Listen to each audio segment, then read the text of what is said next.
Bismillahirrahmanirrahim. Assalamualaikum warahmatullahi wabarakatuh. Hai anak-anak, apa kabar kalian hari ini?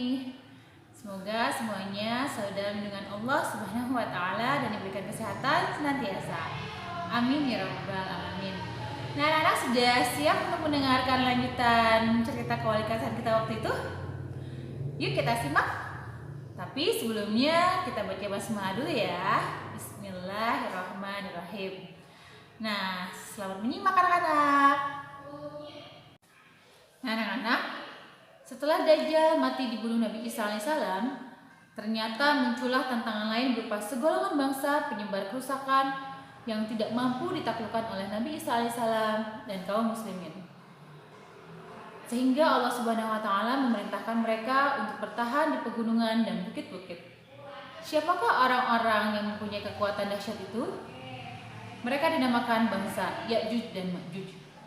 Allah Subhanahu wa taala berfirman, hingga apabila dibukakan tembok Ya'juj dan Ma'juj dan mereka turun dengan cepat dari seluruh tempat-tempat yang tinggi. Quran Surat Al-Anbiya ayat 96. Ya'juj dan Ma'juj adalah dua kabilah keturunan anak Nabi Nuh alaihissalam, yaitu Yafis. Mereka keluar pada akhir zaman ketika bendungan yang dibuat seorang hamba Allah bernama Zulkarnain runtuh. Kedua bangsa ini kemudian membuat kerusakan di bumi dengan segala macam perilaku bejatnya. Jumlah mereka begitu banyak sampai mereka makan apa saja yang mereka temui dan minum air danau Tiberia sampai habis. Nah, anak-anak, kemudian Nabi Isa alaihissalam dan sahabat-sahabatnya terkepung. Mereka merasa kesulitan dan keterbatasan sampai-sampai kepala banteng milik salah satu dari mereka lebih berharga dari 100 dinar hari ini karena mereka sangat membutuhkan makanan. Nabi Isa alaihissalam dan para sahabatnya kemudian berlindung dan berdoa kepada Allah Subhanahu wa taala. Nabi Isa alaihissalam berkata, "Berdoalah dengan sepenuh hati dan mintalah pertolongan dengan segala kerendahan kalbu kepada Allah dan mohonlah pertolongan kepadanya agar Allah melenyapkan gangguan Ya'juj dan Ma'juj yang hendak memenuhi kita." Kemudian Allah Subhanahu wa taala mengutus kepada Ya'juj dan Ma'juj cacing-cacing, yaitu cacing-cacing yang biasa melekat di hidung sapi dan unta, yang menempel pada leher mereka, yang dengan itu mereka akan mati seperti matinya seseorang mati sekaligus.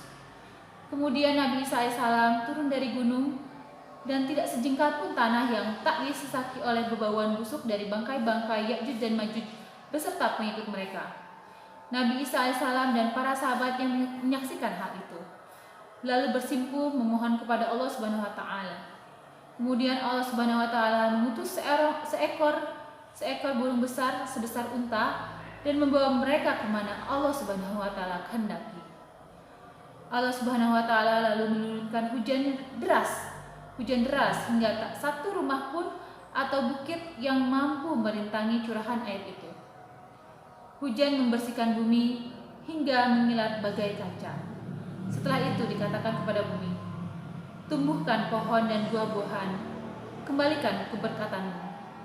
Dan sejak itu manusia kembali memakan buah delima dan mengadukan kulitnya. Berkah itu sungguh besar, sehingga seekor unta yang mendekati kelahiran mencukupi satu kelompok dalam jumlah besar. Seekor sapi yang sedang mendekati kelahiran mencukupi satu kabilah, dan satu ekor kambing pun bisa mencukupi sekelompok di bawah kabilah. Sementara mereka menikmati keberkahan itu, Allah Subhanahu wa taala mengutus angin semilir untuk mengambil roh setiap mukmin dan muslim. Sedangkan orang-orang bejat dibiarkan melakukan kebejatannya sampai menemui hari kiamat. Demikianlah anak-anak sayang, tanda-tanda besar menjelang kiamat yang kita ketahui dari penuturan Rasulullah SAW. Semoga menjadikan kita semakin bertambah imannya, semakin menguatkan iman kita kepada Allah Subhanahu wa taala. Terima kasih anak-anak. Subhanakallahumma bihamdik asyhadu an la ilaha illa anta astaghfiruka wa atubu ilaik. Assalamualaikum warahmatullahi wabarakatuh.